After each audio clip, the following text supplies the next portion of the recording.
What happened at the Melbourne rally last Saturday was all about protesting for freedom. So I thought I'd go on a live and test the live out, see how it all works, and give a report on the last Saturday. I've been to a few of the rallies. They're marching for freedom.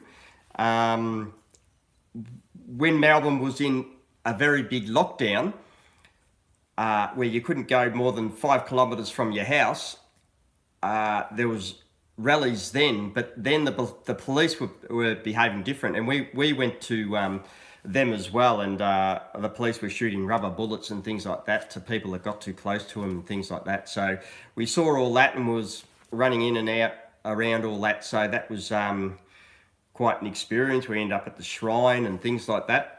But the last Saturday and the previous Saturday we went to, and that was very different because we're not actually, technically in a lockdown, and there's no restrictions from moving from your house, from the distance from your house, and you're allowed to go there. And anyway, this last Saturday, it's easy to, I could see in a few estimates of how many people were there, and they're saying between 350,000 and 500,000. That's how many people are estimated to have been there, which is the biggest protest ever in Australian history, and it's for our freedoms. It was absolutely amazing, and I tried to do a few lives. I did a few lives. It's on my Facebook page, and the first ones worked all right, but the later ones were harder because it kept on disconnecting because there's so many people congested in one spot, that doing lives and things like that the internet was jamming up and it kept on disconnecting, so those ones weren't too good. So I thought I'd give a bit of a report on that, which I did on my Facebook also. But when we parked the car, we got there a little bit late, and we parked the car up the top of town and we walked down, and on the way down there was another group protesting. They were pro-vax, protesting to the government mandates, and there was about 300 people there. And the first thing you notice when you see them is, even though the rules are in Melbourne at the moment, you don't have to wear masks outside, and not even inside at the moment, only in a few places. So outside you don't have to wear masks. And the thing that you notice with this group of 300 people chanting and making a lot of noise, that every single one of them had masks on. It's the first thing you notice. The second thing you notice is they're very angry. They're protesting against the other protest, which was us. And so they were very angry. And I went up to one and I asked him, look, I just got a question for you. How come all of these people, every single one of them, are wearing a mask and we don't even have to? And he said, because we're not nutters and we believe in the science. But he neglected to tell me which science he's referring to, of course. Yeah, so that was the first thing you notice, and the anger and things like that. And there's been a few reports on how angry they were, and because Avi from Rebel News was interviewing him, and they had a few scuffles and things which shows the attitude of the group. Anyway, so we proceeded down to the march, and the first thing you notice with the other march, there was about almost 500,000 people there, is you can't tell how many there are when you're there. You have to wait for the end of the day, and see the estimates later on. But anyway, first thing you notice is about the crowd is no one's wearing a mask. So none of them were wearing a mask at all. They don't have to anyway, but no one was in comparison to the other ones. So the attitude was like totally different, like opposite. And then the second thing you notice is how happy everyone is. They're chanting things, but they were just very happy and talking to people.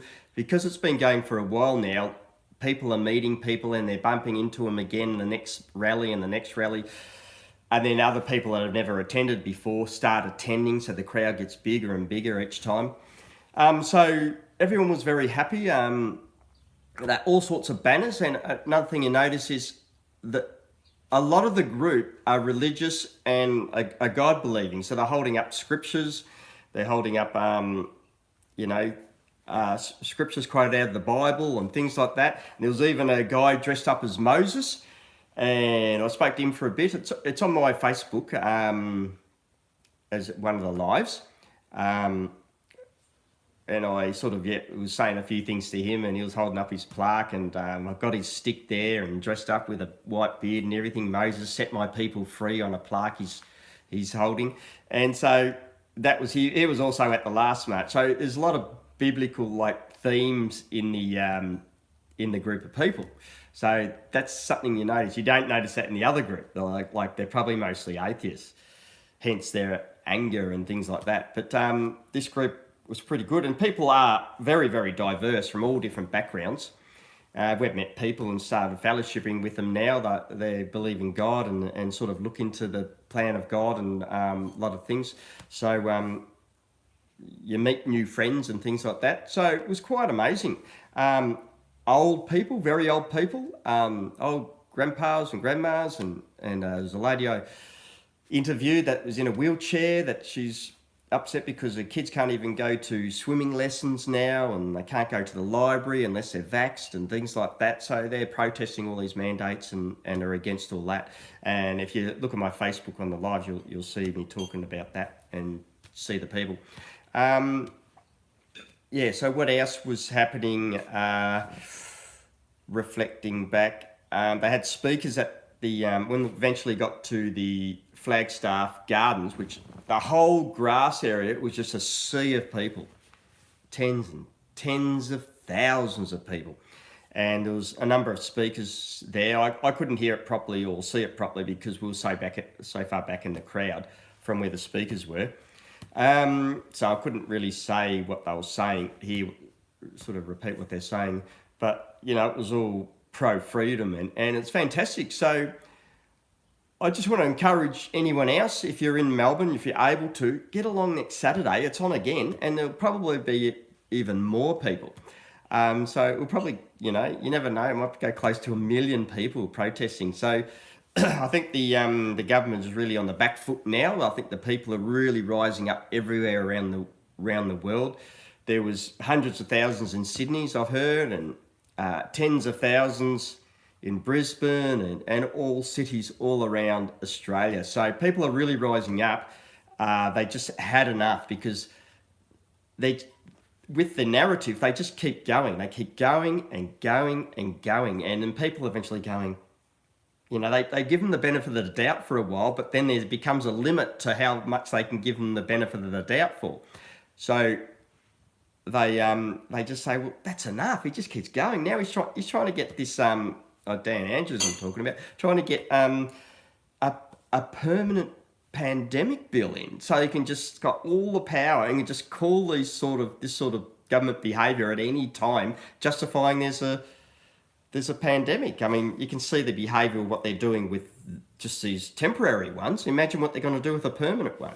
So people are seeing this, how he's not stopping with the direction they're heading. So people that haven't been involved, their eyes are really waking up, and they're starting to come along now, which is it's really good to see. So any of you guys that haven't been there, that you're in Melbourne, come along. You never know, might bump into you, and I encourage you to get along and meet a lot of people and experience big crowds. We've been locked down in Melbourne for a long, long time, and it's the absolute opposite in contrast to not meeting anyone, seeing anyone for so long, and then just seeing thousands of people like you've never seen before, like back to back to being locked up. So it's absolutely fantastic experience, and it actually feels normal to be so social and be amongst all the people. It feels fantastic. So I hope you're there. God bless. I'll see you next time, and hope I bump into you down there. See you later.